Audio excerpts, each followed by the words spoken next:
Bhatt sir जुड़ गए हैं क्या?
Sir good morning Bhatt sir, can we Good, start?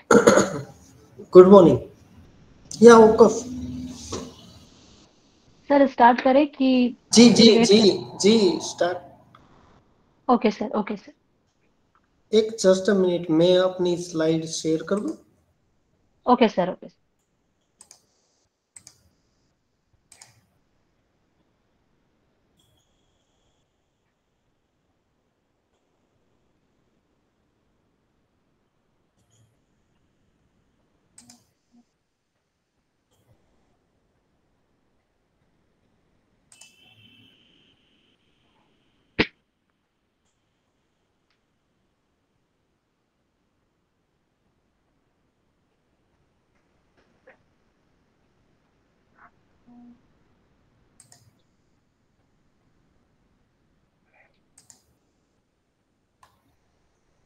So is it visible? Yes sir.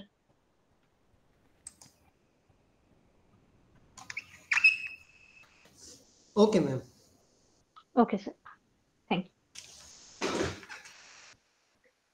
Good afternoon and happy Republic Day to all respected sir and ma'am. I am Dr. Prachi Thawait, Assistant Professor in Hindi from New Government College, Chable, Raigad, Chhattisgarh. In this FIP 16 organized by UGC HRDC of Gujarat University, Ahmedabad, I am very thankful to for giving me this opportunity. In this session, our resource person, Dr. Atul Bhatt sir, welcome to in FIP 16 sir. Sir, currently working as associate professor at Department of Library and Information Science in Gujarat University, Ahmedabad. Sir has enormous 20 plus years of professional experience. Sir has been served as a librarian at GIDC Raffel Institute of Management Studies, WAPI and Institute of Law, Nirma University, Ahmedabad. Sir has received Best Library Award by ADR Cell at Institute of Law Library. Sir also honored as Best Academic LIS Teacher by Library Professional Association, New Delhi in 2019. Sir served a variety of professional capacities, including member Board of Study, DRSC Committee, and RDC at various University of Gujarat. Sir also member of BOS at Andhra University, Visakhapatnam. Sir has delivered many invited talks and expert lectures as resource faculty at national level.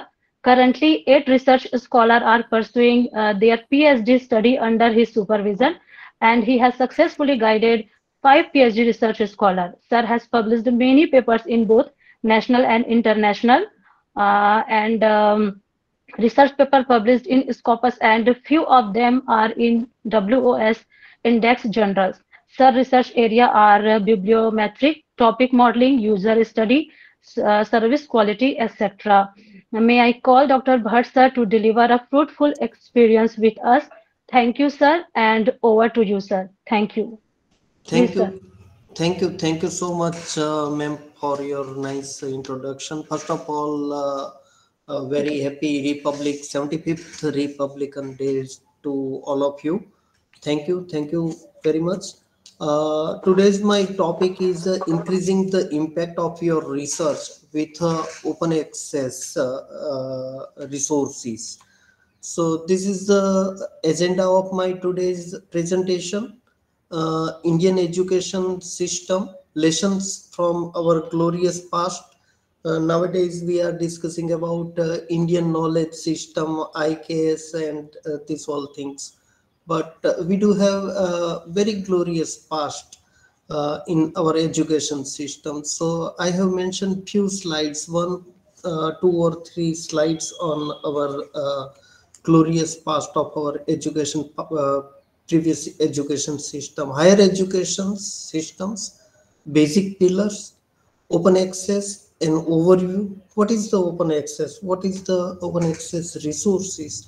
So I will discuss about open access resources, wind of change, open movement, open access concepts and definitions, benefit of open access, open access initiatives. There are so many open access initiatives which from that initiatives you can access open access book, open access journals, open access videos. So I will discuss various platforms for books, journals, and videos platforms, and concluding remarks. So we are starting from. I am starting from Indian education system, lessons from glorious past. So in our ancient time, India was center of higher learning and had a great civilization and unique education systems called Gurukul, which flourished in the world. आपने शायद सुना होगा कि तक्षशिला, नालंदा, विक्रमशिला, नागार्जुन कोंडा, तो ये सब जो हमारी प्रीवियस जो वो दैट टाइम की जो यूनिवर्सिटीज थी, वो कहीं ना कहीं गुरुकुल सिस्टम थी। गुरुकुल सिस्टम का मतलब है कि जो स्टूडेंट्स और टीचर है वो दोनों एक ही प्लेस पर रहते हैं।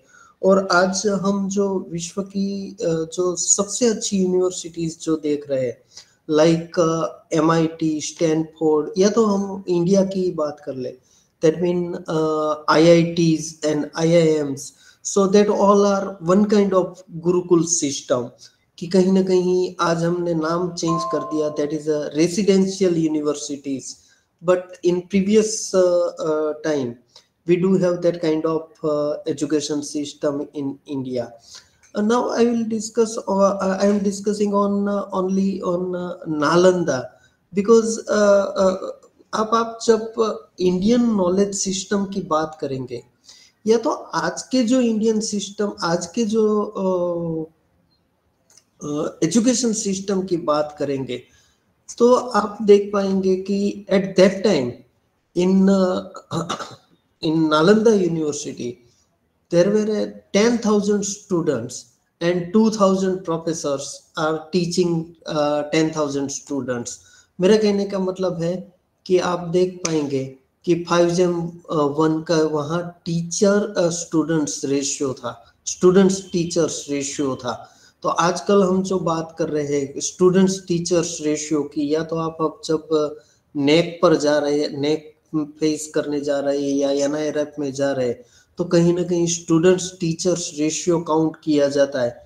लेकिन in early days in Nalanda Vidyapeeth, वहाँ का जो स्टूडेंट्स टीचर्स रेशियो था, वो कहीं ना कहीं 10,000 स्टूडेंट्स वहाँ गुरुकुल सिस्टम से स्टडी करते थे, और 2,000 जो टीचर्स है वो टीचर्स कहीं ना कहीं एजुकेशन इम्पार्टिंग करते थे, टीचिंग करते थे। इसके अलावा आप देखेंगे तो Nalanda university attracted pupils and scholars from Korea, Japan, China, Tibet, Indonesia, कहीं हम आप बोल सकते हैं कि it was a world class university in early days in India.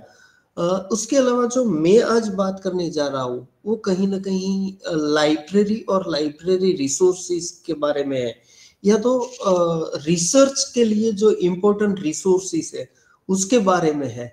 तो नालंदा की जो बेस्ट थिंग थी नालंदा यूनिवर्सिटी की, इट वाज ए लाइब्रेरी। और वो लाइब्रेरी का जो नाम था the library of Nalanda known as a Dharmaganj. उसका मतलब होता है, meaning of that is a mountain of truth और ट्रेजरी ऑफ ट्रूथ। और कहीं ना कहीं बोला जाता है कि it was a 9 storied building. और कहीं ना कहीं जब खिलजी ने उसमें आग लगाई थी तो ऐसा बोला जाता है कि वो काफी महीने तक वहां से आग दिखती रही थी। और कहीं ना कहीं वहां 9 मिलियन मैन्युस्क्रिप्ट जो है वो कहीं ना कहीं वहां अवेलेबल थी। Why I am there is no direct correlation or relation between open access और our glorious past। वहां हम देखेंगे, एक्सर्स देखना चाहेंगे तो there is no direct relation, no direct correlation. But what was the strong pillars of the Nalanda university का जो strong pillars था, there are 3 strong pillars. One is a knowledge dissemination, second one is a knowledge assimilation, और third one was a knowledge creation। क्योंकि वहां जो teaching करते थे, वो जो 2000 टीचर्स थे, वो सिर्फ टीचिंग नहीं करते थे, वहां जो नॉलेज है वो क्रिएट भी किया जाता था। क्योंकि मैंने अर्ली स्लाइड में आपको बताया कि वहां 9 मिलियंस मैन्युस्क्रिप्ट्स अवेलेबल थी। और वो जो 9 मिलियंस मैन्युस्क्रिप्ट थी वो कहीं ना कहीं वहां के जो टीचर है वो टीचर ने लिखा हुआ मैन्युस्क्रिप्ट्स था। और सबसे बड़ी बात, वो जो इतनी अच्छी लाइब्रेरी थी तो उसका जो मेन फंक्शन होता है लाइब्रेरी का, वो कहीं ना कहीं नॉलेज डिसेमिनेशन का होता है कि नॉलेज को हम कैसे प्रसार करें। तो नॉलेज डिसेमिनेशन, एक नॉलेज एसिमिलेशन को हम यहाँ से हटाए तो भी दो जो पिलर्स है वो डायरेक्ट यहाँ कहीं ना कहीं हम कोरिलेट कर सकते हैं। कि एक तो नॉलेज क्रिएशन, वो आज की जो यूजीसी है, आज जो हमारा ये सब चल रहा है कि for 1 step promotion you need to publish 5 papers, to become a associate professor you need to publish 10 papers. वो कहीं ना कहीं जो बात है वो कहीं ना कहीं नॉलेज क्रिएशन की बात है। और कहीं ना कहीं जो हमारा लाइब्रेरी का रोल है वो कहीं ना कहीं नॉलेज डिसमिनेशन का रोल है। तो what is the role of academic library? तो एकेडमिक लाइब्रेरी का एक्चुअली जो रोल्स है वो manage resources, services and facilities, organize knowledge and information to serve the needs of their users and support literacy and learning। ये जो मैंने 3 points यहाँ लिया है कि manage resources, services and facilities, organize knowledge and information to serve the needs of their users and support information literacy and learning of the institute. तो ये तीनों जो पॉइंट है वो कहीं ना कहीं मैंने आज के दिन में अमेरिकन लाइब्रेरी एसोसिएशन ने 2021 में एक आर्टिकल पब्लिश किया था। और उनकी एक जर्नल है अमेरिकन लाइब्रेरीज करके। तो अमेरिकन लाइब्रेरीज का जो फ्रंट पेज, उसका जो मेन आर्टिकल है, थीम थी कि हायर एकेडमिक लाइब्रेरीज। तो उसमें उन लोगों ने ये 3 पॉइंट लिखा था। तो ये 3 पॉइंट और आपका जो हमारा जो बेसिक पिलर्स है वो कहीं ना कहीं आप मैच करेंगे तो कहीं ना कहीं हमारा जो नालंदा यूनिवर्सिटी आज आज से सालों पहले जो बताया गया था उसमें भी कहीं ना कहीं यही चीज बताई गई थी कि नॉलेज को क्रिएशन करना है, लिटरेसी को support the literacy and learning and resources. So nowadays आज के दिन की हम जब बात करते हैं तो there are 4 basic pillars of higher education systems, that are curriculum, instructions, assessments and research।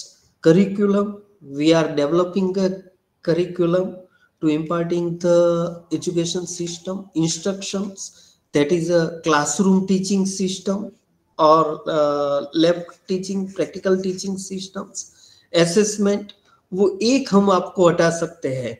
उसके अलावा जो 3 बेसिक पिलर्स है, that are curriculum, instruction and research। तो आज के दिन में मैं जो यहाँ प्रेजेंट करने जा रहा हूँ, वो सब रिसोर्सेस है, वो तीनों सेक्टर के लिए इंपॉर्टेंट है। Curriculum, that mean when we are developing a new curriculum, तो वहां भी आप ओपन एजुकेशनल रिसोर्सेज को आप रख सकते हैं, या तो ओपन एक्सेस रिसोर्सेज को आप पार्ट ऑफ करिकुलम बना सकते हैं। Instruction, when we are teaching in our classroom, तो वहां भी हम this kind of open access resources का यूज कर सकते हैं। और second one is research. This all resources are very very important in research. So these are the basic pillars of the educations, and out of 4 we can use open access resources in 3 basic pillars of current higher education systems. Now when I am discussing about open access resources, I always starting my presentation with Rabindranath Tagore ji, or at the time of freedom movement, doctor Rabindranath Tagore ने एक poem लिखी थी, और वो poem का word था, where the mind is without fear and the head is held high, where knowledge is free. The poem was written when the British rule in our country. We were slaves of foreign power. Rabindranath Tagore, the great Indian nationalist and visionary, wanted India to awaken to a bright dawn of freedom, freedom from the slavery and our own mental chains. तो ये कहीं ना कहीं जो ये poem लिखी गई थी, it was not for free knowledge, but उस ये जो पोएट थे, उसकी कल्पना में actually after the freedom India कैसा होना चाहिए, उसके लिए बताया गया था। लेकिन I have highlighted knowledge is free, क्योंकि it is no direct correlation with open access resources, but I have taken these slides from the Rabindranath Tagore poems because where he has mentioned knowledge is free, where the mind is without fear and the head is held high, where knowledge is free। तो कहीं ना कहीं आज जो पूरे presentation में मैं जो बात करने जा रहा हूँ, वो बात है, वो कहीं ना कहीं फ्री नॉलेज की बात है, कि without paying a single Penney you can access various large scale of open access resources।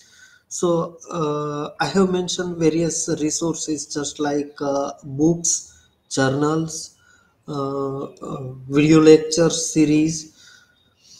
Apart from that, when we are discussing about research, I have mentioned 4 pillars of the higher education system, where I have mentioned instruction, curriculum development, assessment, and research।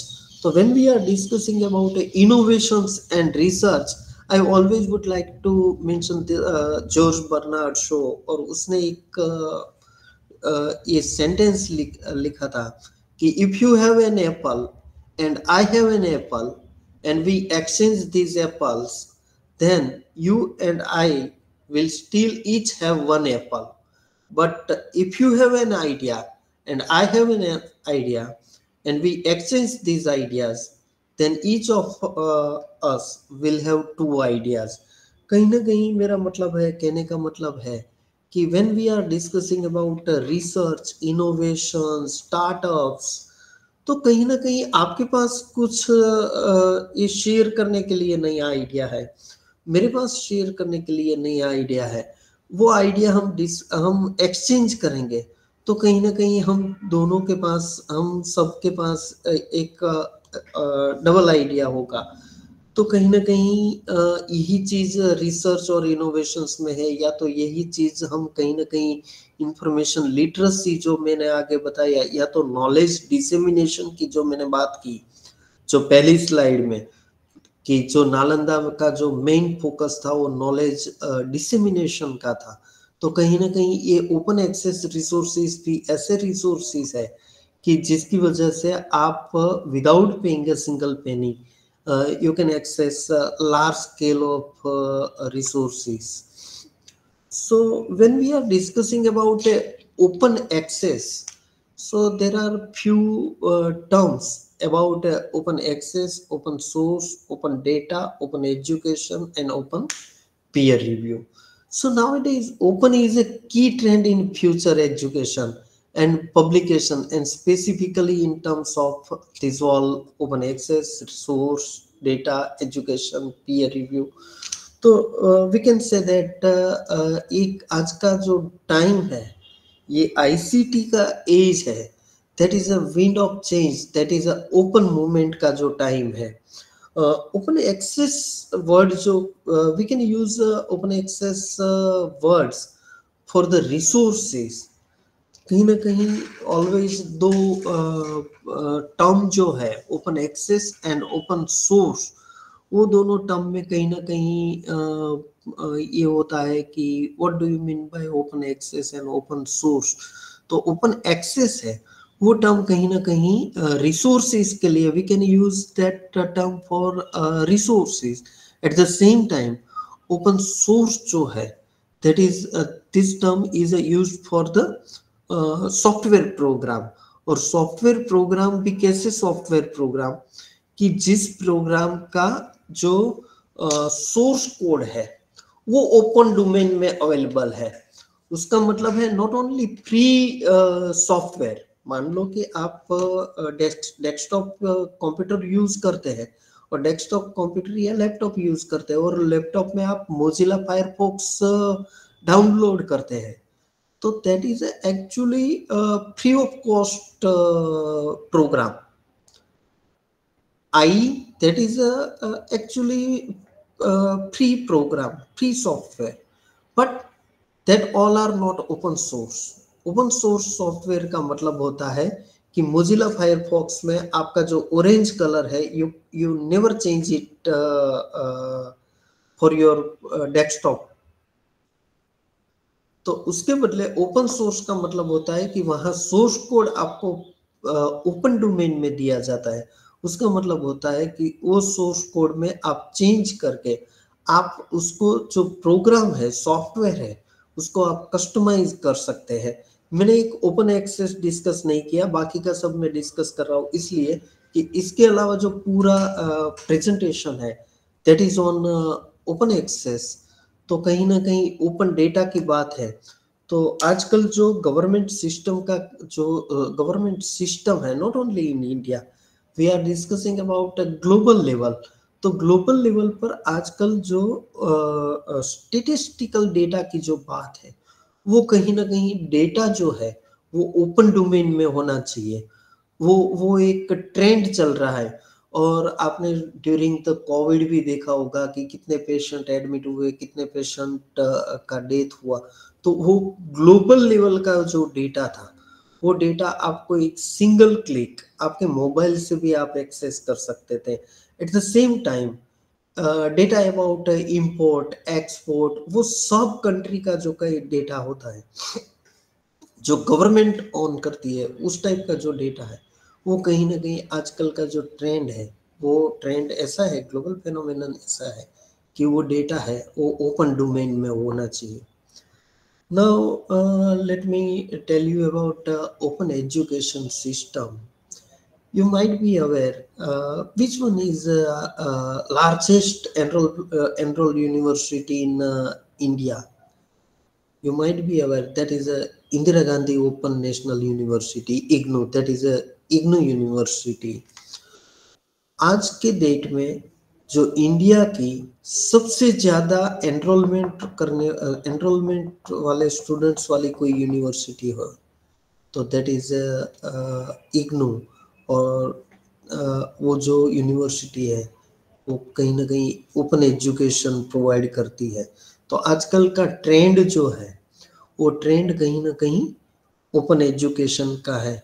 मैं आपको यहाँ गुजरात का भी, काफ़ी लोग यहाँ गुजरात से भी होंगे तो उन लोगों को पता होगा कि यहाँ doctor Baba Saheb Ambedkar open, hello hello, am I audible? Yes, sir. Yes, sir. हाँ,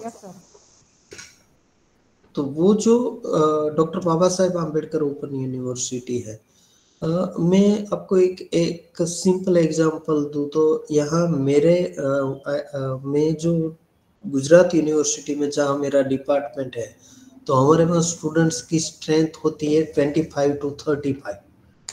दैट मीन मैक्सिमम हमारे पास स्टूडेंट्स होता है वो 35 होता है इन ईच क्लास। और doctor Baba Saheb Ambedkar open university से कहीं ना कहीं हमारा जो बैचलर का जो पेपर असेसमेंट के लिए आता है तो we are receiving more than 300 और 400 copies to access. In short मेरा कहने का मतलब है कि this is the trend of open education system. तो कहीं ना कहीं आजकल का जो ट्रेंड है वो ओपन एजुकेशन का है और ओपन पीयर रिव्यूड। यहाँ मुझे लगता है कोई ना कोई साइंस के फैकल्टी होंगे तो सबसे ज़्यादा और सबसे अच्छा ट्रेंड आजकल जो चल रहा है वो कहीं ना कहीं साइंस डोमेन में ये चल रहा है। That is a open peer review. Peer review में ऑथर को पता होता है कि who will review my article, और रिव्यूअर को पता होता है कि ये आर्टिकल एक्चुअली किसने लिखा है। तो that is the global trend, खास करके जो साइंस और बायोटेक्नोलॉजी के जो स्ट्रीम है उसमें है। तो सबसे पहले let me explain open access. What is the open access? Actually law faculty में एक वर्ड है, वो वर्ड बोला जाता है दैट इज अथॉरिटी। मान लो कि किसी ने लॉ में कोई एक टाइप के लॉ में बहुत ही अच्छा काम किया है तो वो उसकी अथॉरिटी मानी जाती है।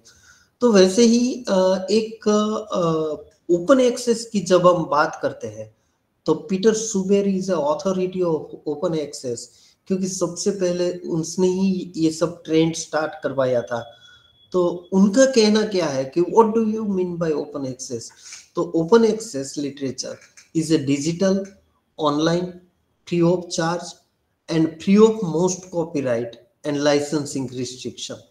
What make it possible is the internet and the consent of author or copyright holder. यहाँ कहने का मतलब है कि ओपन एक्सेस रिसोर्सेज है, वो रिसोर्सेज का एक्चुअली मतलब क्या है? What is the open access resources? तो ओपन एक्सेस रिसोर्सेज का मतलब है ऐसा लिटरेचर कि जो डिजिटल फॉर्म में है, ऑनलाइन अवेलेबल है, फ्री ऑफ चार्ज है, that mean without paying a single penny you can access that kind of resources, and free of. सबसे इंपॉर्टेंट जो बात है ओपन एक्सेस की, उसका मतलब है free of most copyright and licensing restriction, कि कोई भी जात का उसमें कॉपीराइट नहीं होता है। वो कॉपीराइट है वो एक्चुअली ओपन डोमेन में सरेंडर किया होता है। आप कभी पब्लिश करते होंगे, ओपन एक्सेस जर्नल होगी तो वो आपको पता होगा कि वो आर्टिकल जब आप सबमिट करते हैं तो वो जो आर्टिकल है उसका कॉपीराइट जो है वो कहीं ना कहीं सरेंडर करवा दिया जाता है, या तो आपको वो टिक करके आई एग्री करके आप ऑनलाइन करते हैं तो भी ये कॉपीराइट जो है वो ओपन डोमेन में सरेंडर करवाया जाता है। दैट मीन उस पर कोई कॉपीराइट नहीं है। उसका मतलब होता है कि आप यूज कर सकते हैं, रीयूज कर सकते हैं वो आर्टिकल। यूज या रीयूज का मतलब है कि आपका जो आर्टिकल है वो कोई भी इंस्टीट्यूशनल रिपोजिटरी है, वो रिपोजिटरी में आप सबमिट कर सकते हो। मान लो कि मेरी गुजरात यूनिवर्सिटी है और हमने डिस्पेस में एक रिपोजिटरी बनाई है, तो वो रिपोजिटरी में सिर्फ गुजरात यूनिवर्सिटी के प्रोफेसर का जो आर्टिकल है वो वहां रहता है, तो हम वहां यूज कर सकते हैं। मैं आर्टिकल विदाउट परमिशन मैं वहां मेरा फाइनल पब्लिश्ड कॉपी जो है वो मैं वहाँ अपलोड कर सकता हूँ. At the same time, there are so many other repository or online repository, just like ResearchGate, academia.edu, SSRN, or one repository available in my field, that is ePrints. तो वो सब रिपोजिटरी में आप आपका आर्टिकल जो है वो without consent of publisher you can upload that article on your own repository or institutional repository. So what Peter Suber has defined as a open access, so that is कहीं ना कहीं हम जो डेफिनेशन की बात करते हैं तो दो डेफिनेशन जो है वो कहीं ना कहीं वेरी फेमस और पॉपुलर डेफिनेशन है ओपन एक्सेस की. That is, first one is given by Peter Suber. He has defined open access as immediate, free, and unrestricted online access to digital scholarly material, primarily peer-reviewed research literature. उनका मतलब है, कहने का मतलब है कि immediate मिल सकता है आपको, free, unrestricted online access to digital, लेकिन कैसा मटेरियल कि कहीं ना कहीं स्कॉलरली और पीयर रिव्यूड मटेरियल जो है वो आपको जो ओपन एक्सेस प्लेटफॉर्म में मिलता है उसको कहीं ना कहीं ओपन एक्सेस बोला जाता है. द बुडापेस्ट कन्वेंशन एक हेल्ड हुआ था और they have defined the open access. तो वो जो बुडापेस्ट ओपन एक्सेस इनिशिएटिव है उन लोगों ने बोला है कि world wide electronic distribution of the peer reviewed journal literature completely free, unrestricted access it by all scientists, scholar, teachers, students and curious mind.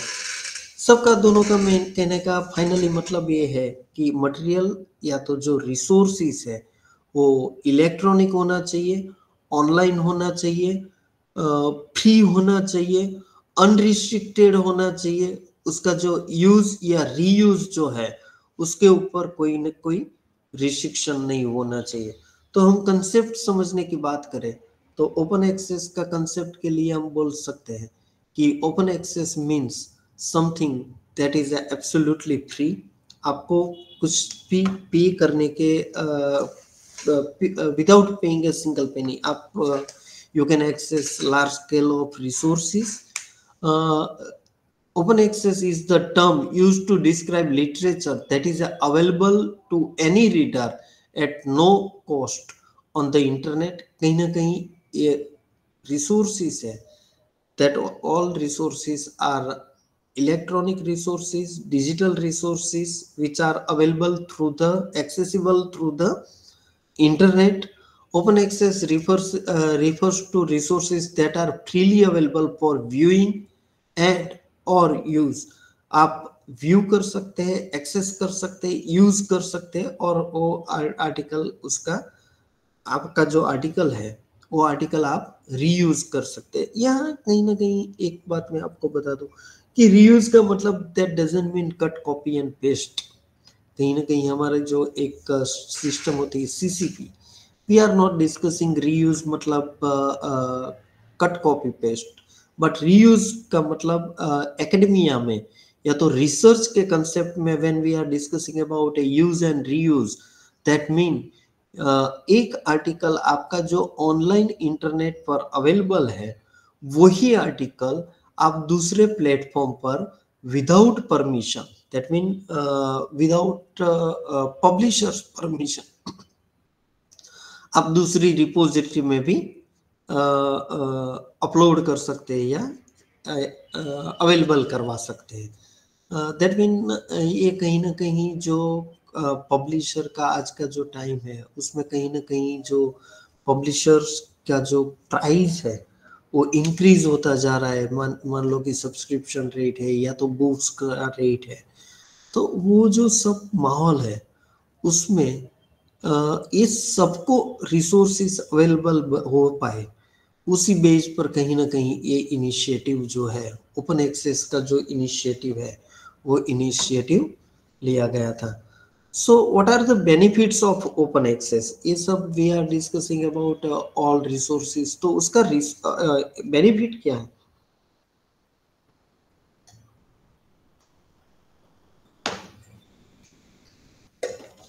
तो सबसे पहला जो बेनिफिट है, the first benefit is more exposure for your work.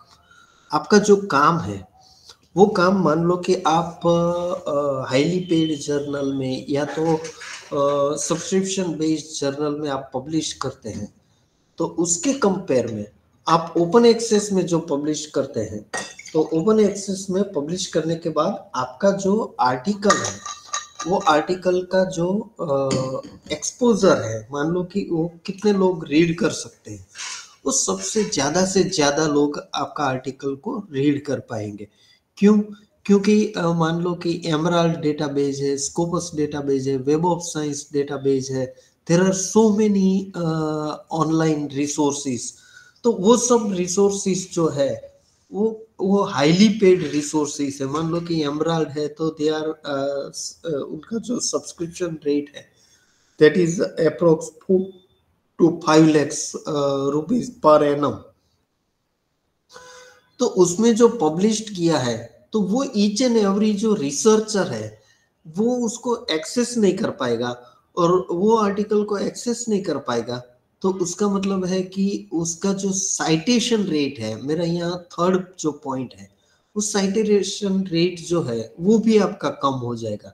तो मेरा कहने का मतलब है कि if you are publishing in open access journals, so आपका जो आर्टिकल है उसको मोर एक्सपोजर मिलेगा instead of subscription based journal. Second one, आप लोग इसमें जो साइंस के लोग होंगे तो उनको पता होगा कि practitioner can apply your findings.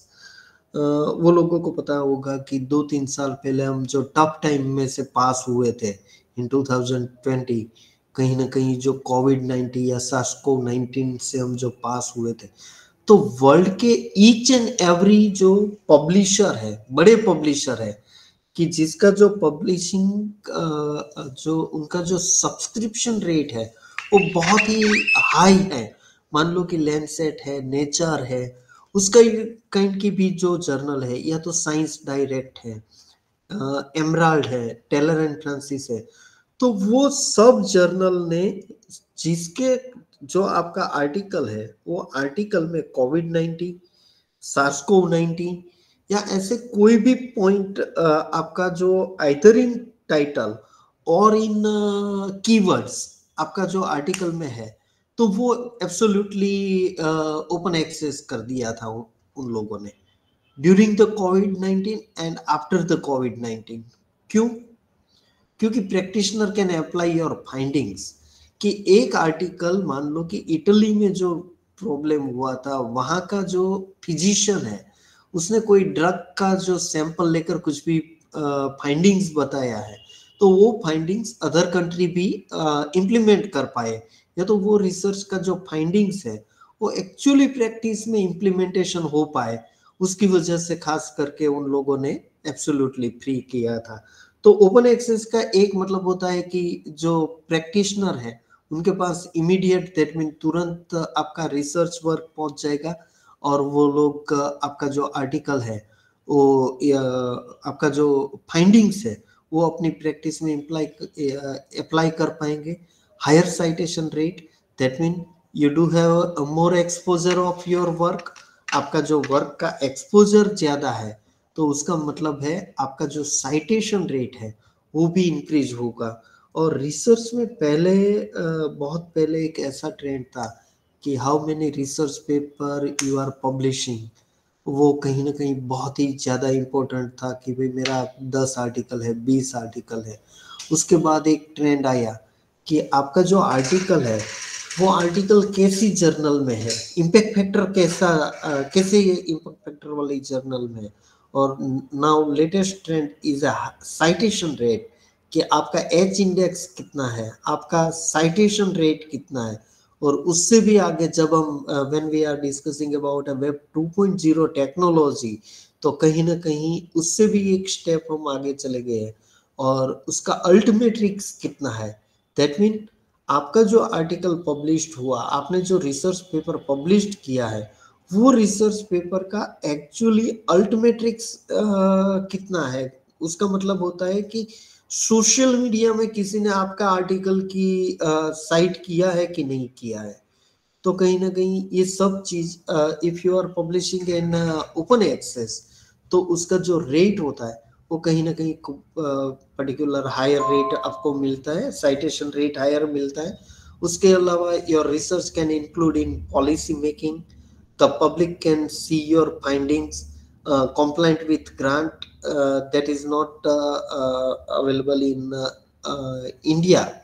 लेकिन कहीं ना कहीं जो वेस्टर्न कंट्री है उसमें जो आपके पास रिसर्च ग्रांट है या तो आपके पास जो प्रोजेक्ट है, वो प्रोजेक्ट खत्म होने के बाद आपका जो रिसर्च फाइंडिंग्स है वो कहीं ना कहीं आपको ओपन एक्सेस में पब्लिश करना होता है। और उसमें कहीं ना कहीं एक पोर्शन जो होता है, वो पोर्शन पर्टिकुलर प्रोजेक्ट का एक पोर्शन पर्टिकुलर पब्लिकेशन के लिए भी दिया जाता है, क्योंकि वो प्रोजेक्ट मनी से जो आपने रिसर्च किया है, वो रिसर्च का जो फाइंडिंग्स है वो जनरल पब्लिक को भी मिले और डेवलपिंग कंट्रीज को भी मिले, और tax payers get value for money. और सबसे बड़ी बात है कि researcher in developing countries can see your work, कि आपने जो आपका आर्टिकल मान लो कि ओपन एक्सेस डोमेन में पब्लिश्ड किया है, तो मैंने आपको बताया कि भाई एमराल्ड डेटाबेस है या स्कोपस है, वेब ऑफ साइंस है। आपको मैं थोड़ी कॉस्ट भी उनकी बता दूं तो स्कोपस डेटाबेस है, उनकी approx cost 16 lakh rupees per month है, कि आपको स्कोपस डेटाबेस सब्सक्राइब करना है आपके ऑर्गेनाइजेशन के लिए। तो they are charging their subscription rate is more than 16 lakh rupees per annum. Same time आप वेब ऑफ साइंस की बात करते हैं तो they are charging more than 30 lakh rupees. At the same time science direct है, साइंस डायरेक्ट का full pack जो है, ईच एंड एवरी जर्नल्स आपको चाहिए, that is published by Elsevier. तो वो जो पैक है उनका पूरा जो डोमेन है, they are charging more than 1 crore rupees per annum.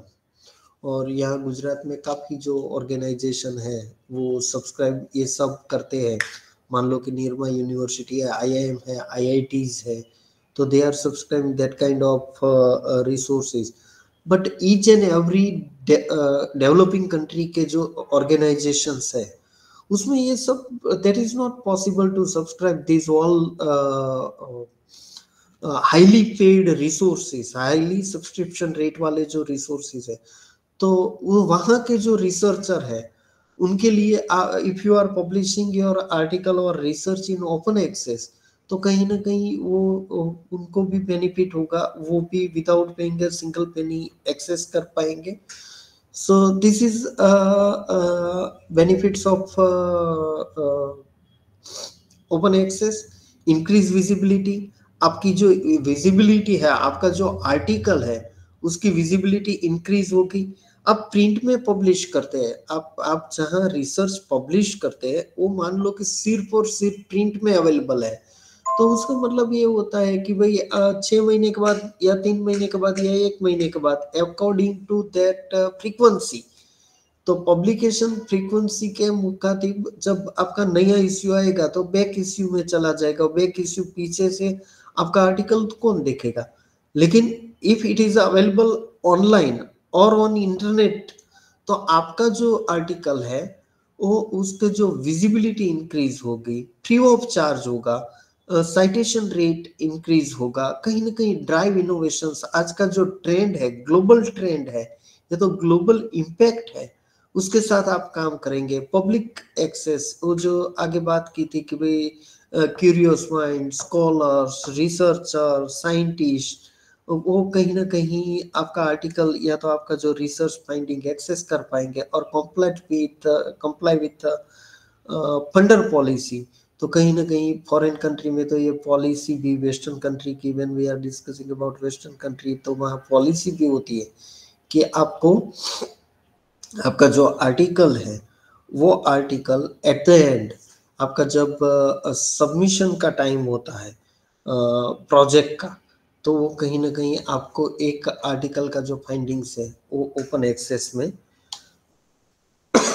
Publish करना चाहिए. So let me start with various open access resources or open access platform. First, I have mentioned about Shodhganga, that is ETD of India, that is a electronic thesis and dissertation. उसका जो terminology है that is ETD, वो Indian ETD है. इन्फ्लिबनेट centre आप लोगों को, आप सब लोग इससे तो अवेयर ही होंगे, बीइंग ए टीचर और being a supervisor, PhD supervisor, कि 2009 के बाद का जो भी रिजोल्यूशन आया या तो नोटिफिकेशन आया, according to that notification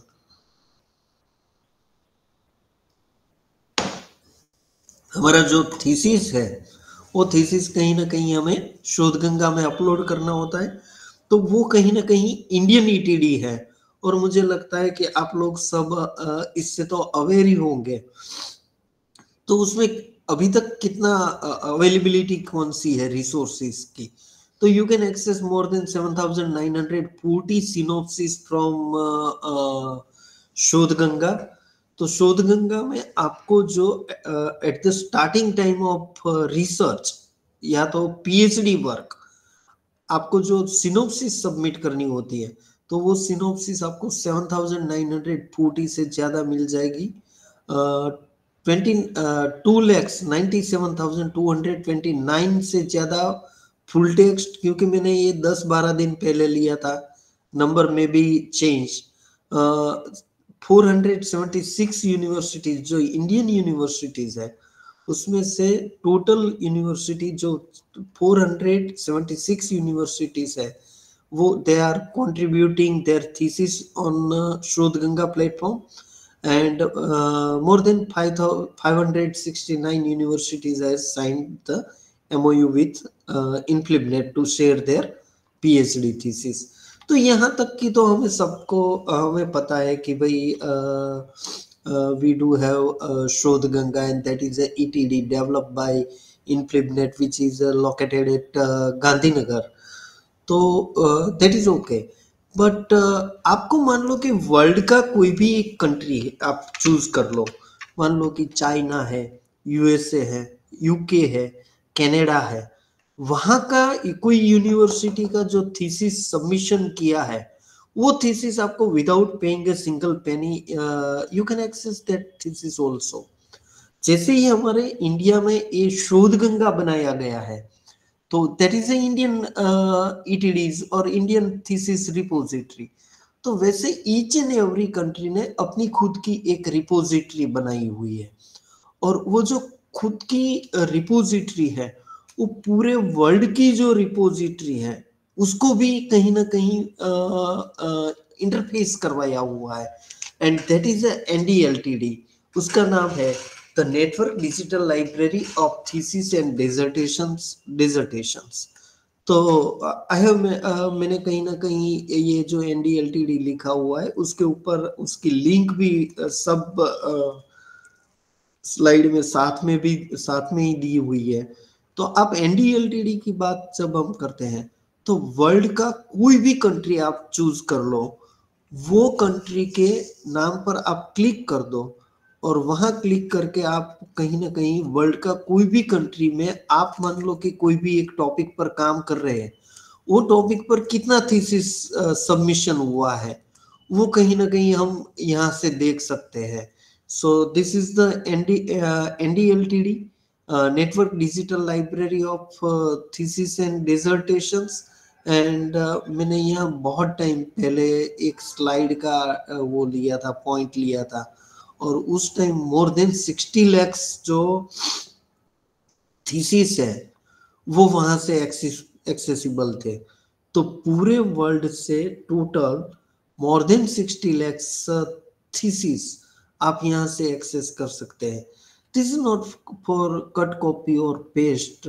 I am कहीं ना कहीं मेरा जो डिस्कशन का टॉपिक है वो ऐसा है कि आपका टॉपिक पर ऑल अदर कंट्रीज जो है ग्लोबल लेवल पर कैसा पब्लिकेशन हुआ है, उन लोगों ने एक्चुअली हम कहीं ना कहीं इससे बेस बना सकते हैं कि आपका थीसिस का डिजाइन कैसा होना चाहिए, आपका जो स्टूडेंट है वो स्टूडेंट रिसर्च स्कॉलर है, वो रिसर्च स्कॉलर कैसे काम करना चाहिए।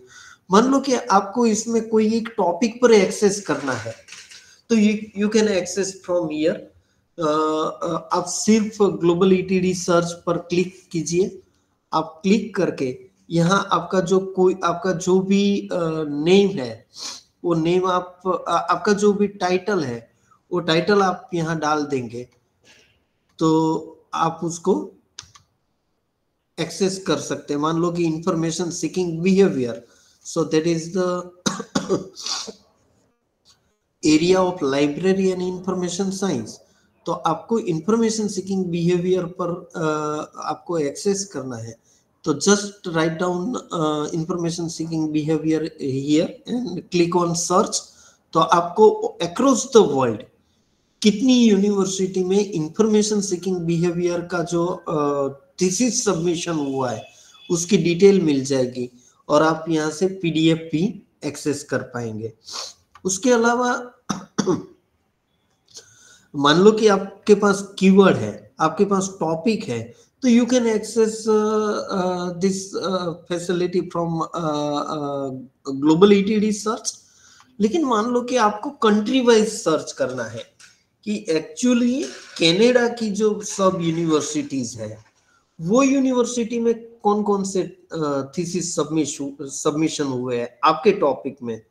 तो यहाँ आप कंट्री वाइज लोकेशन देखेंगे तो आपको अल्फाबेटिक वे में कंट्री और रीजन लिखकर पूरा डिटेल मिल जाएगा। और मान लो कि आपको कनाडा का थीसिस देखना है कि कनाडा की जो यूनिवर्सिटीज है उसमें कौन कौन सा आपके टॉपिक में कौन कौन सा यूनिवर्सिटी में सबमिशन हुआ है, थीसिस सबमिटेड हुआ है, तो just click on thesis Canada. जैसे हमारे इंडिया की जो ईटीडी है उसका नाम हमारा नाम रखा हुआ है शोध गंगा, तो वैसे ही जो कनाडा की ईटीडी है उसका नाम है थीसिस कनाडा। तो थीसिस कनाडा पर आप क्लिक करेंगे तो आपकी कैनेडियन यूनिवर्सिटी की जैसा हमारा शोध गंगा का प्लेटफॉर्म है वैसा प्लेटफॉर्म ओपन हो जाएगा और वहां की कोई भी यूनिवर्सिटी में जो भी थीसिस सबमिशन हुआ है वो thesis you can access from the thesis Canada. Same way Bangladesh का भी है, आप ऑस्ट्रेलिया का देखेंगे तो ट्रॉव करके है। सेम आप चाइना का देखेंगे तो चाइना की जो एटीडी है इसमें विजिबल नहीं है ये मेरी स्लाइड में, लेकिन मुझे पता है तो मैं आपको बता देता हूँ कि दैट इज अ कैलिस करके एक प्लेटफॉर्म है जैसे हमारा शोध गंगा प्लेटफॉर्म है, same type of platform available in China and that is a Kallis. तो कैलिस पर जाकर आप क्लिक करेंगे तो चाइना की जितनी भी यूनिवर्सिटी है वो यूनिवर्सिटी में जो थीसिस सबमिशन हुआ है वो थीसिस आप वहां से एक्सेस कर पाएंगे। और इसके अलावा मैंने एक कंट्री का और भी यहाँ स्लाइड लिया हुआ है that is from UK. Hello जी हेलो सर, दिख नहीं रहा है आपका स्लाइड। सर, स्लाइड शायद चेंज नहीं हो रहा है, प्लीज।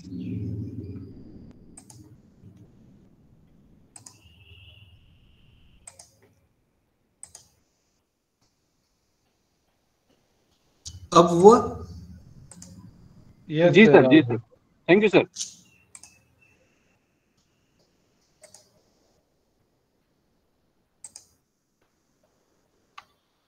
अब हो रहा है?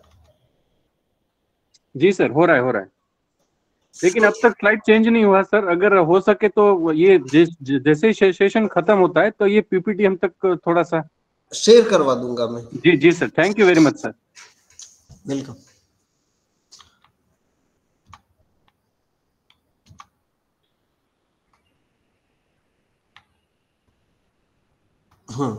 सो we are discussing about EThOS. So जैसे हमारे जो शोध गंगा है that is ETD, Indian ETD, तो वैसे ही यूके का, यूनाइटेड किंगडम का या इंग्लैंड का जो ईटीडी है दैट इज इथोस। तो इथोस पर आप जाकर क्लिक करेंगे तो यूके की जितनी भी यूनिवर्सिटी है, मान लो कि कैम्ब्रिज यूनिवर्सिटी, ऑक्सफोर्ड यूनिवर्सिटी या एटसेट्रा कोई भी यूनिवर्सिटी है, वो यूनिवर्सिटी में आपके सब्जेक्ट में कितने थीसिस सबमिशन हुए हैं तो वो आप यहाँ से एक्सेस कर सकते हैं। तो this is the ETD platforms across the globe कि आपको थीसिस का कहीं से भी आपको एक्सेस करना है तो this is the excellent platform, that is NDLTD. और एनडीएलटीडी से आप कोई भी कंट्री का कोई भी कंट्री की कोई भी यूनिवर्सिटी का थीसिस है वो एक्सेस कर सकते हैं। इसमें एक एक्सेस में एक थोड़ा सा वो है स्टेप्स है कि मान लो कि इंडियन ईटीडी है, दैट इज अ शोध गंगा, तो वो एब्सोल्युटली ओपन एक्सेस। कोई कोई ईटीडी ऐसी है कि जिसमें आपको लॉग इन करना पड़ेगा। मान लो कि ये इथोस है तो आपको स्लाइड में शायद विजिबल होगा कि वहां लिखा है कि लॉग इन ऑब्लिक रजिस्टर। तो कहीं ना कहीं हम जैसे गूगल का जो जीमेल ओपन करते हैं या फेसबुक अकाउंट ओपन करते हैं और जैसे हमें रजिस्टर करना है या तो साइन अप करना होता है, वैसे आपको साइन अप करना होता है और वो लोग आपको एक यूजर नेम और पासवर्ड दे देंगे और based on that user name और password you can access EThOS from this side, that mean that from एनडीएलटीडी।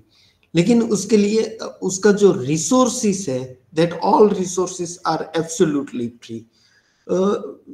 में a free 24/7 365 days any time anywhere, ये सब जब बात करता हूं ना तब मैं आपको एनडीएलटीडी के साथ एक रिसोर्सेस जो हाईली पेड है उसके बारे में भी आपको बताना चाहूंगा कि प्रोक्वेस्ट का एक ई थीसिस करके एक प्लेटफॉर्म है। प्रोक्वेस्ट करके एक पब्लिशर है, उनका इलेक्ट्रॉनिक थीसिस करके एक ऑनलाइन डेटाबेस है और वो ऑनलाइन डेटाबेस सब्सक्राइब करने का पर एनम का जो चार्जेस है वो that is near about 5 to 6 lakh rupees per annum. आपको वर्ल्ड की कोई भी थीसिस जो है वो एक्सेस करनी है through the ProQuest, they are charging 5 to 6 lakh rupees. But आप एनडीएलटीडी का यूज करते हैं तो without paying a single penny you can access any time anywhere और across the globe, from across the globe. This is actually basically for thesis repository. Now second platform of our Indian side is National Digital Library of India. कहीं ना कहीं 2014 में 100 crore rupees की grant के साथ ये जो आईआईटी खड़गपुर है उन लोगों ने ये एस्टैब्लिश किया है। रिसोर्सेस आप देखेंगे तो you can access more than 30 lakhs item have been authored by 1 lakhs author. मेरा कहने का मतलब है 13 लाख रिसोर्सेस 1 लाख ऑथर के द्वारा लिखा गया। Subject covers from technology, humanities, science, agriculture, and now they have added arts or each and every subject. They can cover. They are covering each and every subjects. Educational materials are available for users ranging primary to postgraduate level. और कहीं ना कहीं when we are discussing about India, तो कहीं ना कहीं यहाँ भाषा अलग है तो मोर देन 70 लैंग्वेजेस में आपको यहाँ से रिसोर्सेस अवेलेबल हो जाएगा। तो this is a excellent platform to access various types of resources. That mean कहीं ना कहीं आपको वहाँ से रिसर्च आर्टिकल भी मिलेगा, बुक भी जिसका कॉपीराइट एक्सपायर हो गया है वो उस टाइप की बुक भी you can access from this platform. So there are two ways to register yourself with National Digital Library. If you are having your email address with domain just like .ac.in, .arnet.in, .government.in, .nic.in, .res.in, .edu.in or any government organization's email ID, आपको कुछ नहीं करना है, simply जाकर ये format जो लिखा है वो फॉर्म फिलअप कर देना है और आपको आपका आप यूजर नेम और पासवर्ड आप सिलेक्ट करके आपको you can access that NDLI, that means National Digital Library of India. But if you don't have that kind of domain address, email address, तो उसका मतलब है यहाँ मैंने एक स्लाइड में ही एक ndl-support@iitkgp.ac.in पर आपको एक मेल कर देना है, and they are very prompt in responding. तो वो कहीं ना कहीं आपको विद इन 24 आवर्स आपका यूजर नेम और आपका पासवर्ड दे देंगे, और उसके साथ you can access various large scale of online resources without paying a single penny, ranging from primary to postgraduate resources. Now, when we are discussing about a National Digital Library of India, तो कहीं ना कहीं US का जो national library है America की, उनका जो नाम है that is the library of Congress.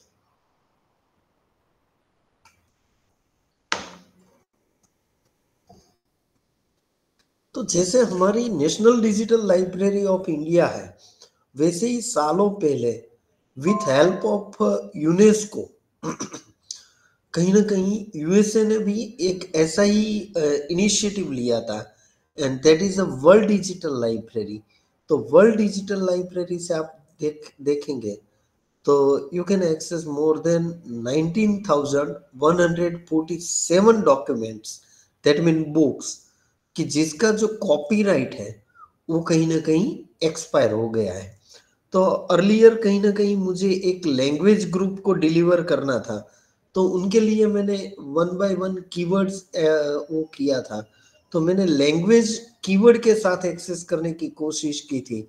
तो लैंग्वेज के ऊपर वहाँ 2622 जो प्रीवियस बुक है, बहुत ही पुरानी बुक की जिसकी अवेलेबिलिटी ओपन मार्केट में अभी नहीं है, उस टाइप की, दैट मीन जो रेयर बुक बोली जाती है, उस टाइप की मोर देन 2622 बुक्स जो है वो वहां से कहीं ना कहीं एक्सेसिबल है.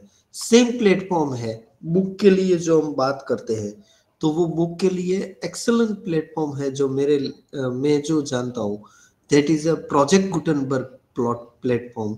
और प्रोजेक्ट गुटेनबर्ग जो प्लेटफॉर्म है उसमें से आप मोर देन 60,000 ई बुक्स जो है वो आप कहीं ना कहीं एक्सेस कर सकते हैं. और उसमें आपका मान लो कि वो ई पब या किंडल वो जो प्लेटफॉर्म पर चाहिए, तो वो प्लेटफॉर्म पर भी आप प्रोजेक्ट गुटेनबर्ग से मान लो कि आप उस टाइप की कोई टेक्नोलॉजी एक्सेस कर रहे हैं, तो वो टेक्नोलॉजी वाला भी प्लेटफॉर्म फॉर्मेट जो है वो फॉर्मेट में आप यहाँ से एक्सेस कर सकते हैं.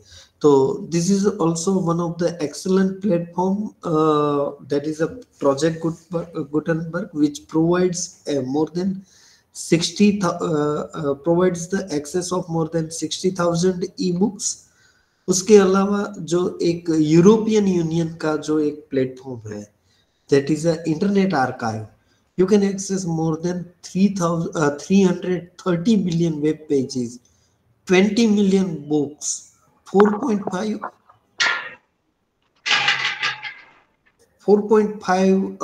audio recordings, और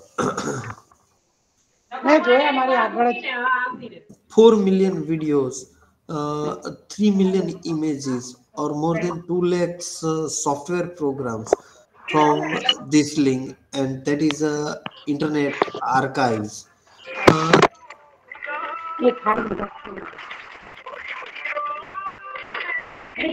Hello. Hello.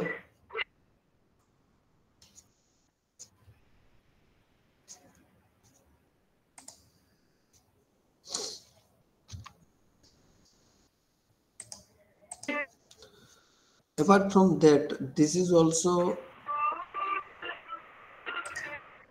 ma'am, please. Hello.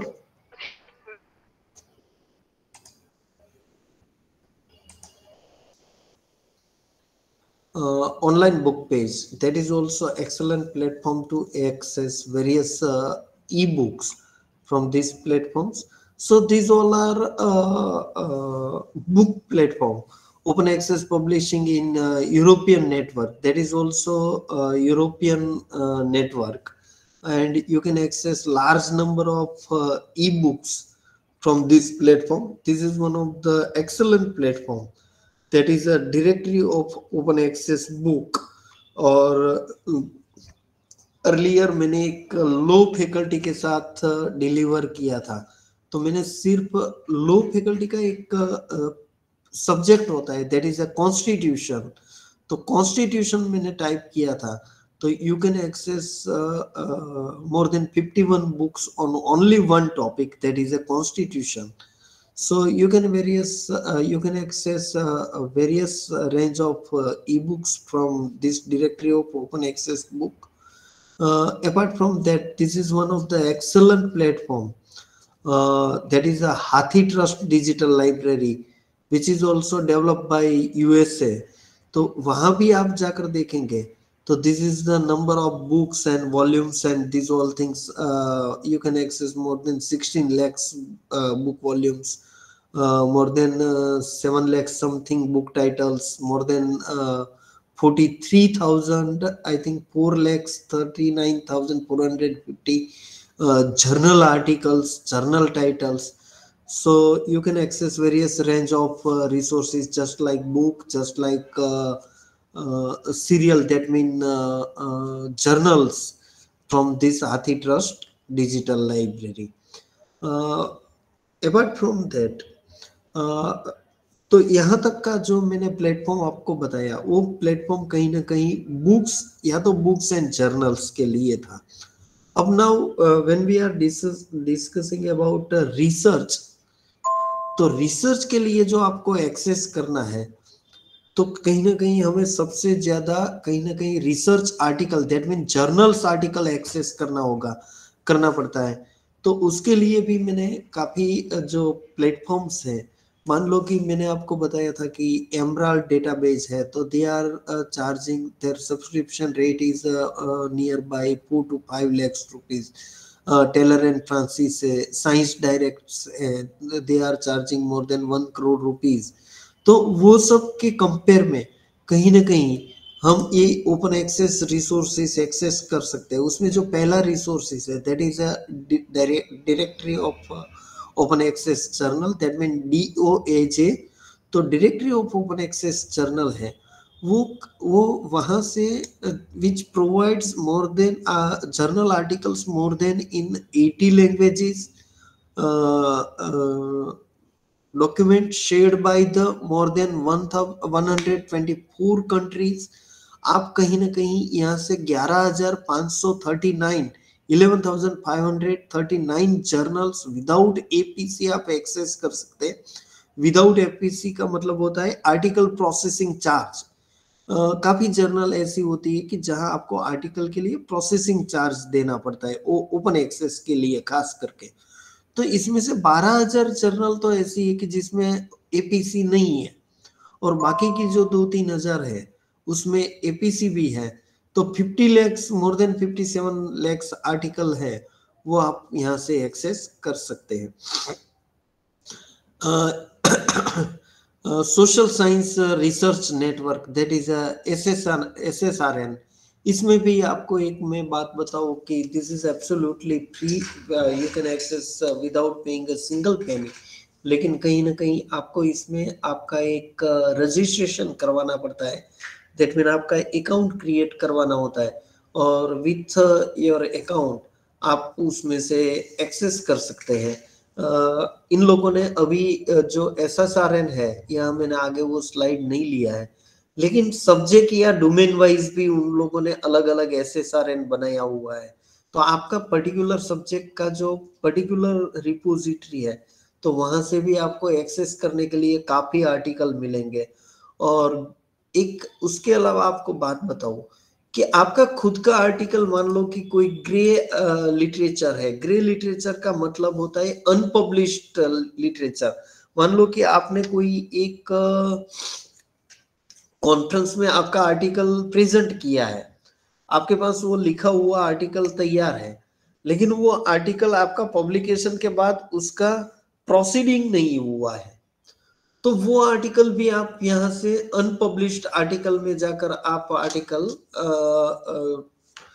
Available करा सकते हो, और वो आर्टिकल का भी आपको साइटेशन मिल सकता है बेस्ड ऑन SSRN में से कोई आपका आर्टिकल रीड करेगा तो कहीं ना कहीं there are two ways. One, आप इसको as a open access resources भी एक्सेस कर सकते हो कि जहां से आपको रिसोर्सेज एक्सेस करने का मिलेगा, और second one is you can use SSRN as a institutional repository.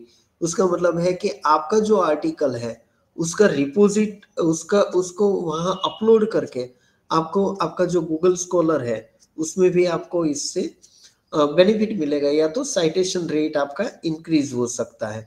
उसके अलावा this is one of the excellent platform that is a core.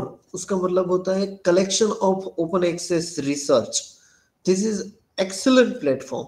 आप सिर्फ यहाँ देखेंगे तो मैंने हमारा एक कीवर्ड होता है, मेरा टॉपिक नहीं लेकिन बहुत ही सब टॉपिक जिसको बोलते हैं उस टाइप का टॉपिक है, और वो है that is a information seeking behaviour.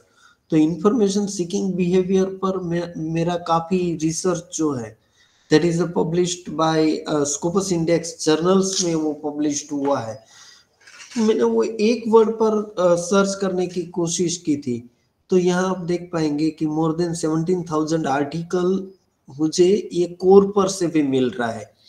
तो मेरा कहने का मतलब है कि विदाउट पेइंग ए सिंगल पेनी हम यहाँ वेरियस टाइप्स के आर्टिकल्स जो है वो एक्सेस कर सकते हैं।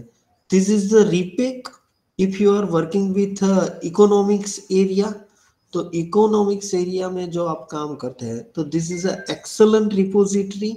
102 जो कंट्री है वहां से यहाँ जो आर्टिकल है या तो ये जो रिपोजिटरी है उसमें आर्टिकल सबमिशन किया जाता है, और इकोनॉमिक्स फील्ड का काफी रिसोर्सेज जो है वो आपको यहाँ से एक्सेसिबल है। उसके अलावा हाईवायर प्रेस करके एक पब्लिशर है, वो जो पब्लिशर है that is from Stanford university. ये एक स्टैनफोर्ड यूनिवर्सिटी का ही पब्लिकेशंस एरिया है। तो स्टैनफोर्ड यूनिवर्सिटी का जो पब्लिकेशंस है, जितनी भी जर्नल है या तो बुक्स है, उसमें से काफी जो पोर्शन है ना that are available free of cost. तो वो जो free online full text article है वो आप ये जो मैंने ऊपर लिंक दी हुई है वहां से एक्सेस कर सकते हैं। Each and every article available नहीं है, फ्री नहीं है, लेकिन यहाँ जो लिस्ट है उसमें से जितना article without paying single penny या तो सब्सक्रिप्शन रेट से बाहर है वो आप यहाँ से एक्सेस कर सकते हैं। सो यहाँ आप टाइटल वाइज भी एक्सेस कर सकते हैं, पब्लिशर वाइज भी कर सकते हैं। This is one of the excellent platform that is a PLOS. तो प्लोस से भी आपको those who are working in a science domain that mean biotechnology, medical science, biomedical, तो वो जो साइंस एरिया है उसमें से आपको यहाँ से काफी ओपन एक्सेस रिसोर्सेज मिल जाएंगे। सेम जैसे मैंने हाईवायर का बात बताया था वैसे ही हिंडवी करके एक प्लेटफॉर्म है। ए प्लेटफॉर्म में भी आपको बायोमेडिकल या मेडिकल साइंस या साइंस सब्जेक्ट का जो रिसोर्सेज एक्सेस करना है, actually this is also highly paid resources, लेकिन इसमें जो ये जो लिंक दिया गया है वहां जाकर आप एक्सेस करेंगे तो उनका जितना भी फ्री रिसोर्सेज है वो free resources you can access from this link. उसके अलावा जो हम मेडिकल साइंस की खास करके जब बात करते हैं या तो बायोमेडिकल, बायोटेक्नोलॉजी, माइक्रोबायोलॉजी उस लेवल की बात करते हैं तो this is also one of the excellent platform. जैसे हमारा स्कोपस डेटाबेस है या तो वेब ऑफ साइंस डेटाबेस है, उस टाइप का ही एक मेडिकल साइंस का एक पबमेड डेटाबेस है कि इंडेक्सिंग एंड एब्स्ट्रैक्टिंग डेटाबेस है जितनी जर्नल आपको ओपन एक्सेस मिलेगी उसका आर्टिकल आप यहाँ से एक्सेस कर पाएंगे। बाकी का जो आर्टिकल है वो कहीं ना कहीं स्कोपस जैसा होगा कि उसका आपको एब्स्ट्रैक्ट मिलेगा, कीवर्ड मिलेगा, साइटेशन मिलेगा, लेकिन वो आर्टिकल आप एक्सेस नहीं कर पाएंगे। So this is also one of the excellent platform to access various types of resources, that is a biodiversity heritage library। यहाँ से भी आप बुक्स और वेरियस रिसोर्सेज एक्सेस कर सकते हैं। ये बात अभी तक जो मैंने बात की वो कहीं ना कहीं आर्ट्स, ह्यूमैनिटीज, साइंस वो सब्जेक्ट के साथ की बात की, लेकिन मान लो कि if you are working with simply humanities area, तो this is a excellent platform to areas to access various types of books, and that is open humanities. तो ओपन ह्यूमैनिटीज प्रेस में जाकर आप देखेंगे तो आपको आपके सब्जेक्ट का बुक्स भी मिलेगी, आपको आपके सब्जेक्ट का जर्नल्स का आर्टिकल भी आप यहाँ से वेरियस रेंज का जो आर्टिकल है वो आप यहाँ से एक्सेस कर पाएंगे। मैंने आगे की स्लाइड में बहुत ही इनिशियल स्टेज पर एक चीज बताई थी कि there are 4 pillars of present academic systems, और उसमें मैंने बोला था कि करिकुलम डिजाइन या तो करिकुलम, एक असेसमेंट को हम बात कर देते हैं, क्लासरूम टीचिंग एंड रिसर्च। तो ये तीनों का जो पोर्शन है, तीनों पिलर्स हैं, उसके लिए आपको यहाँ से वेरियस रेंज का जो आर्टिकल्स है या तो वेरियस रेंज का जो रिसोर्सेस है वो यहाँ से आपको एक्सेसिबल हो जाएगा। This is the American memory of motion picture collection.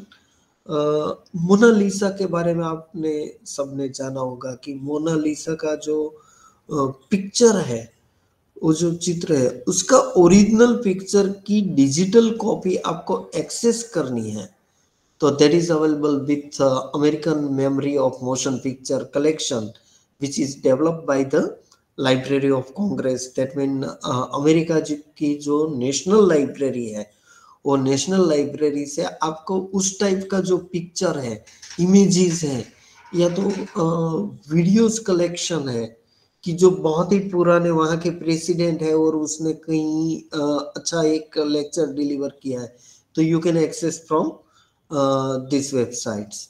This is also from California, that is online archive of California. तो यहाँ से भी आपको वेरियस टाइप्स का जो रिसोर्सेस है, दैट मीन खास करके आर्काइवल रिसोर्सेस, दैट मीन आपको एक्सेस करना है कोई previous, that mean rare collection वाला चित्र, पिक्चर, या तो आपको इमेज, दैट मीन इमेज आपको एक्सेस करनी है, या तो आपको उस लेवल, उस बहुत ही रेयर लेवल का आपको वीडियो लेक्चर किसी का देखना है, तो you can access from online archive of California. This is also absolutely free platform. आप यहाँ से कोई भी पेमेंट किए बगैर आप ये सब रिसोर्सेस एक्सेस कर सकते हैं। अगेन एक second platform for humanities background, so that is open library humanities. और ओपन लाइब्रेरी ह्यूमैनिटीज में भी आप देखेंगे तो you can access various types of journal articles from OLH, that mean open library humanities. तो उसके अलावा अभी तक जो मैंने प्लेटफॉर्म का नाम दिया था वो कहीं ना कहीं, जितने भी प्लेटफॉर्म मैंने लिए वो कहीं ना कहीं एक डेटाबेसेस थे, उस दैट ऑल आर डेटाबेस। लेकिन एक मैं जो नया अभी डिस्कस करने जा रहा हूँ दैट इज अ जूर्न, और जूर्न जो है that is academic search engine. Actually this is search engine, और ऐसा सर्च इंजिन है कि जिन लोगों, इस सर्च इंजिन ने मोर देन 5000 की जो 5000 जो जर्नल्स है, वो जर्नल का आर्टिकल सिर्फ यहाँ इंडेक्स किया हुआ है। तो ये प्लेटफॉर्म पर जाकर आप मोर देन 5000 आर्टिकल जर्नल्स है, वो जर्नल्स का आर्टिकल आप यहाँ से एक्सेस कर सकते हैं। Apart from that, if you are working with ethics, तो एथिक्स के लिए एक global ethics.net है। यहाँ से भी आपको रिसर्च प्रोजेक्ट, जर्नल्स, आर्टिकल्स और बुक्स यहाँ से एक्सेसिबल है।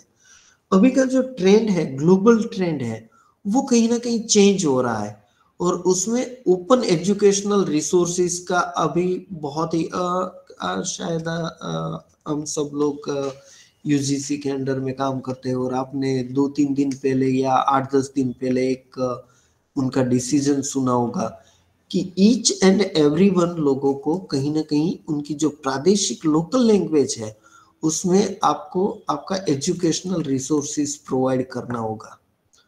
तो that is a global phenomenon.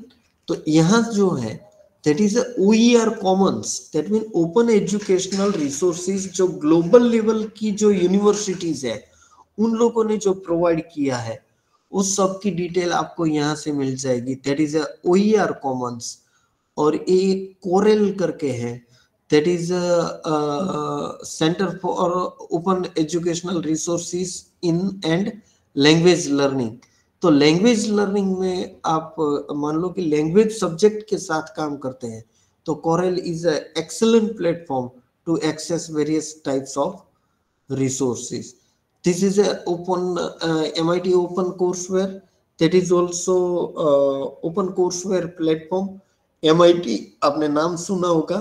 तो MIT का जितना भी कोर्सेस है वो सब कोर्सेस का आपको रिसोर्सेस एक्सेस करना है। दैट मीन एजुकेशनल रिसोर्सेस, वहां का जो कोर्सवेयर है, कोर्स का रिसोर्सेज, जैसे हमारा ई ज्ञान कोर्स है, Indira Gandhi national open university ने डेवलप किया है, तो उस लेवल का कोर्सेज है, रिसोर्सेज है, वो आप यहाँ से कोर्सवेयर आप एक्सेस कर सकते हैं। This is OS।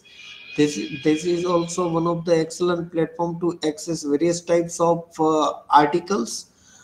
This is Merlot. Actually, if you are working with language, so this is excellent community portal. You can access various resources on language material.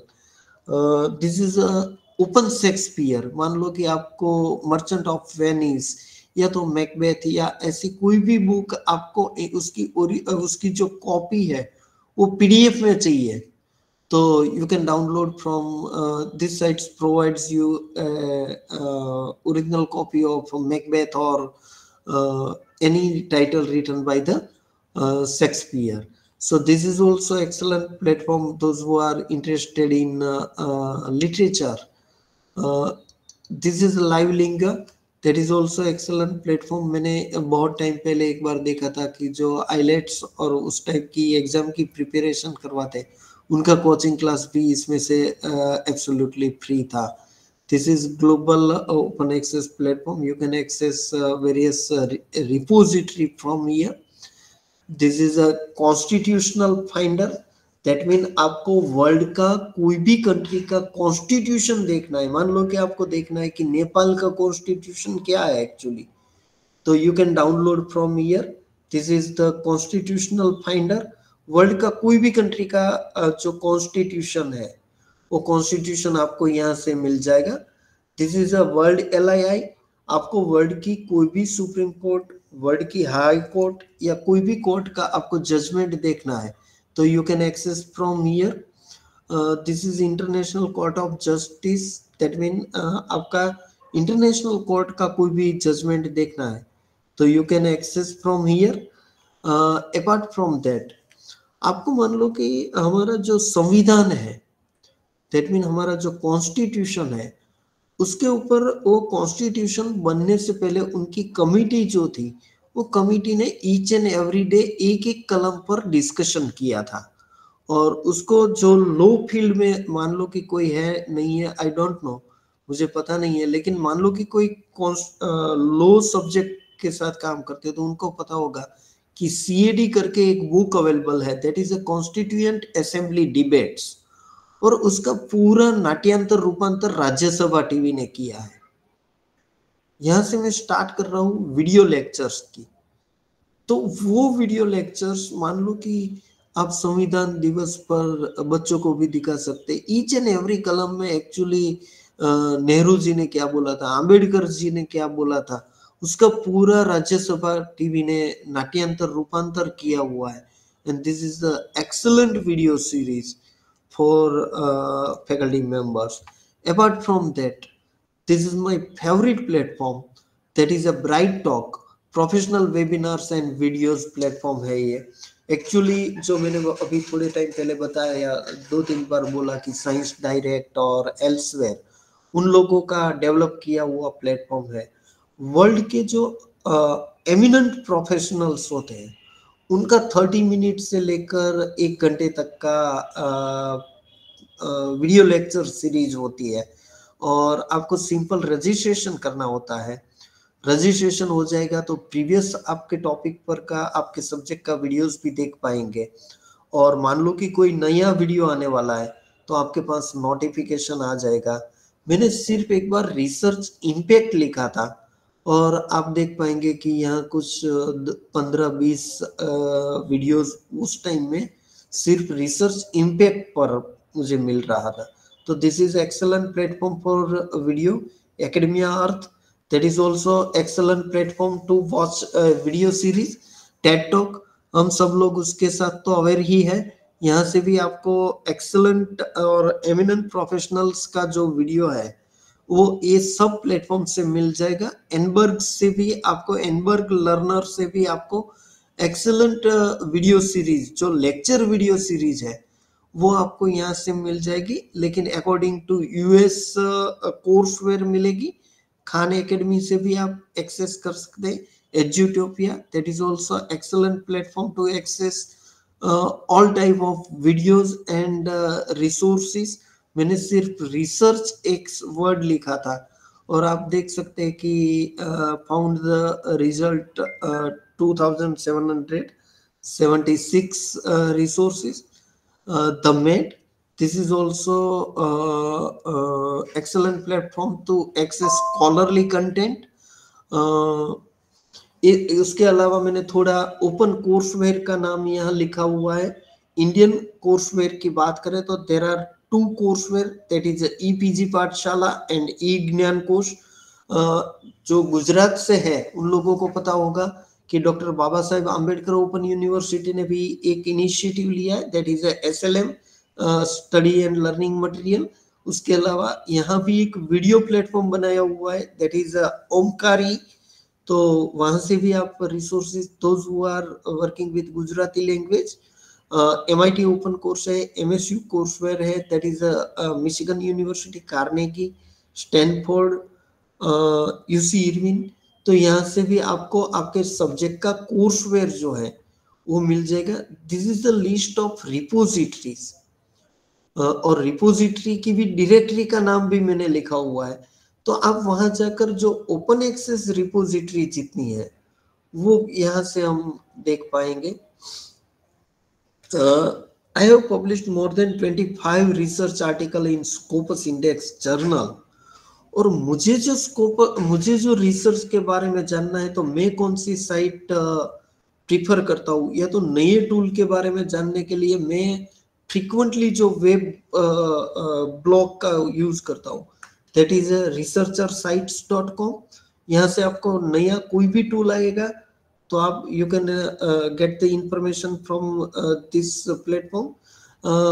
Foreign के लोग कैसे काम करते हैं उसकी एक स्लाइड मैंने यहाँ रखी थी कि ड्यूरिंग द पीएचडी ये लोग कहीं ना कहीं अपना कुछ नया करके दिखाते हैं. दिस इज, मैंने अभी आगे भी एक बोला था, तो अमेरिकन लाइब्रेरीज करके जो मैगजीन है उन लोगों ने जो बोला था कि what is the role of library. I have already mention in my previous slide. हमारा एक नेशनल नॉलेज कमीशन था तो उसने बोला था कि लाइब्रेरी है, there is not a building stacked with books. कहीं ना कहीं लाइब्रेरी से आपको इंस्पिरेशन मिलनी चाहिए, इंफॉर्मेशन मिलनी चाहिए, आइडियाज मिलना चाहिए, and place for learning and inquiry for the generation of new thoughts. तो कहीं ना कहीं ये हमारा लाइब्रेरी का रोल है, तो वो मैंने यहाँ मेंशन किया है. This is the slide from my previous organisation, institute of law, Nirma university. तो कहीं ना कहीं यूजर सेंट्रिक अप्रोच होना चाहिए लाइब्रेरी प्रोफेशनल्स का. और at the end of my presentation I would like to mention American Libraries magazine, which is published by the American Library Association. और उन लोगों ने लिखा है, उनका जो फ्रंट पेज था उसमें एक आर्टिकल, उसमें एक नील गेमेन का सेंटेंस लिखा था कि Google can bring you back with 1 lakh's answer, A librarian can bring you back with the right one. तो कहीं ना कहीं this is the importance of librarian, library professionals, कि कहीं ना कहीं मेरी बच्ची 9th स्टैंडर्ड में थी, तो वो कॉन्स्टिट्यूशन पर कुछ आर्ट, मान लो कि असाइनमेंट लिखेगी और वो गूगल में जाकर लिखेगी कॉन्स्टिट्यूशन, और मैंने प्रीवियस इंस्टीट्यूट ऑफ लॉ में काम किया है और वहाँ का जो एमिनेंट प्रोफेसर है वो भी लिखेगा गूगल में जाकर कॉन्स्टिट्यूशन, तो गूगल कभी अंडरस्टैंड नहीं करेगा कि ये 9 साल की बच्ची है, वो एमिनेंट प्रोफेशनल है, वो सेम रिस्पॉन्स देगा। लेकिन आप लाइब्रेरियन को पूछोगे कि आपको क्या चाहिए, तो वो they will direct you at right place और राइट रिसोर्सेज। कहीं ना कहीं this is my concluding remarks, it doesn't matter how many resources you have, if you don't know how to use them, it will never be enough. हम कभी कभी बोलते हैं कि हमारे पास रिसोर्सेस नहीं है, हम नुक एंड कॉर्नर पर लोकेटेड है, तो हम गवर्नमेंट इंस्टीट्यूशन में काम करते हैं, तो वी डोंट हैव रिसोर्सेस, तो रिसर्च हमारा इम्पैक्ट करता है। कहीं ना कहीं मेरा कहने का मतलब है, this is my concluding remarks, कि आपके पास कितना रिसोर्सेस है। These all resources are available at a free of cost. You can access large scale of resources without paying a single penny. But कहीं ना कहीं हमारा जो वर्क करने की willingness होती है, तो we can do it. So with these concluding remarks, if you have any question, so now forum is open for question. And thank you very much for your patient hearing. Thank you so much. Any question?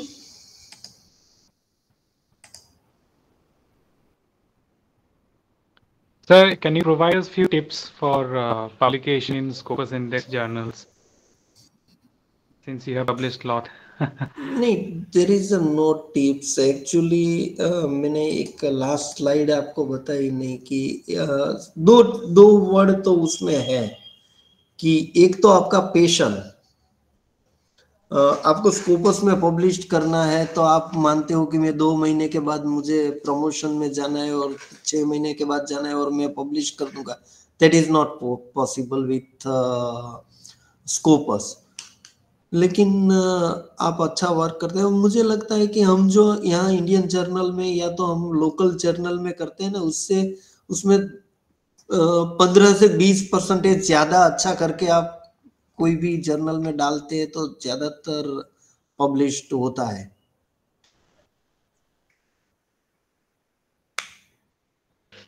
और दूसरी बात की global phenomenon जो है उसको avoid करके आप Scopus के साथ पब्लिश नहीं कर सकते हैं। कहीं ना कहीं आपको जो ग्लोबल सिनारियो है वो अपने नॉलेज, वो उसमें रिफ्लेक्ट होना चाहिए आपके आर्टिकल में। Right. Thank you. Thank you so much. Any? Thank you, sir.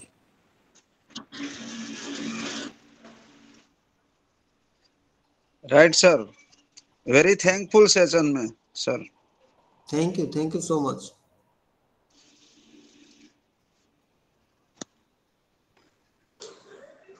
Thank you so much, sir. Thank you. Prachi ma'am, आपका ऑडियो बंद है। Okay. Today we got to learn a lot. Thank you so much, sir, for giving us your precious time and knowledge. Thank you so much again, sir. Thank you. It's very useful for us. Thank you, sir. Definitely we work on it. Thank you so much. Thank you so much, sir. Thank you. Sir Thank you, sir.